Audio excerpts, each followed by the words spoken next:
అంగరంగ వైభవంగా ఈ యొక్క శ్రీరామనవమి వేడుకలు అంతా ఎంతో ఘనంగా జరుగుతుంటాయి, అందరికి కూడా తెలిసిందే.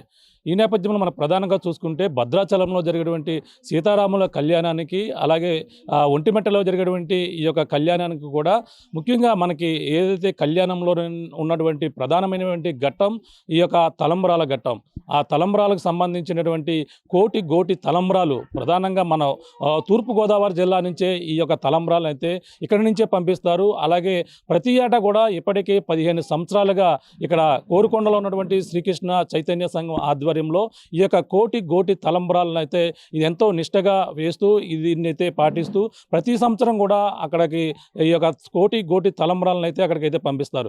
ఈ కోరుకొండ కేంద్రంగా ఉన్నటువంటి చుట్టుపక్కల ఉన్నటువంటి మహిళలు ఈ యొక్క కోటి గోటి తలంబ్రాలు ప్రధానంగా ఇక్కడ ప్రత్యేకంగా పంటను పండిస్తారు. ఆ పంట పండించే ఈ యొక్క ప్రక్రియ నుంచి అలాగే ఒక కోత కోసే వరకు కోత కోసినటువంటి ధాన్యాన్ని ఈ మహిళలకు చేర్చి ఆ కోటి గోటి తలంబ్రాలు ఎంతో రామనామం జపిస్తూ ఈ యొక్క తలంబ్రాలను అయితే తయారు చేస్తుంటారు. అటువంటి ఘట్టం ప్రధానంగా చూసుకుంటే ఆ తలంబ్రాలు చేర్చే వరకు కూడా దీన్ని ఎంతో హట్టహాసంగా నిర్వహిస్తుంటారు. ఇక్కడ ఉన్నటువంటి కళ్యాణ అప్పారావు గారు ఆయన అయితే ఈ యొక్క శ్రీకృష్ణ చైతన్య సంఘం ఆధ్వర్యంలో ప్రతి ఏటా కూడా ఇక్కడ ఈ యొక్క తలంబ్రాలను అయితే ఇక్కడ నుంచి అయితే పంపిస్తుంటారు. ప్రస్తుతం మనకి ఈ కోటి గోటి తలంబ్రాలు ఏ విధంగా తయారవుతున్నాయో మీకు చూపించే ప్రయత్నం చేస్తున్నాం. చూడొచ్చు, మహిళలు ఈ కోటి గోటి తలంబ్రాలను అయితే ఇక్కడ ఎంతో నిష్టగా ఇక్కడ చిన్నవాళ్ళ నుంచి పెద్దవారి వరకు కూడా ఈ రామనామాన్ని జపిస్తూ, అలాగే ఒడ్లు వలుపు రాముని పిలుపు అనే విధంగా కూడా విత్తనముల నుండి తలంబ్రాల వరకు కూడా అంతా రామనామంతో వీళ్ళంతా కూడా జపిస్తూ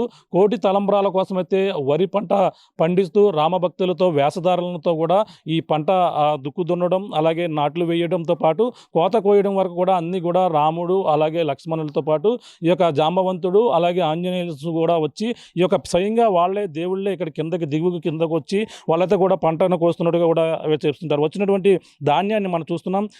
ఈ యొక్క చూడొచ్చు, ఇక్కడ ఈ ధాన్యపు గింజల్ని మొత్తం అన్ని కూడా రామనామం జపిస్తూ వాళ్ళంతా కూడా గోటితోనే ఒలిచి ఈ గోటి తలంబ్రాలకు సంబంధించినటువంటి భద్రాచలం కావచ్చు, అలాగే ఒంటి వెంటలో ఉన్న శ్రీరామును కావచ్చు, మొత్తం అందరికీ కూడా ఇక్కడ నుంచే అక్కడ కళ్యాణంలో ఎంతో నిష్ఠగా పూజించి, అలాగే ఈ యొక్క తలంబ్రాల కోసం మనం ప్రధానంగా తెలిసిందే ప్రతి కళ్యాణానికి కూడా ఎంతో దూర ప్రాంతాల నుంచి వెళ్తుంటారు. వాళ్ళంతా కూడా ఆ తలంబ్రాలు ఇంటికి పట్టుకుని వచ్చేందుకు ఎంత కూడా ప్రతి ఒక్కరు కూడా దీనికోసం ఉత్సాహం చూపిస్తుంటారు. ప్రస్తుతం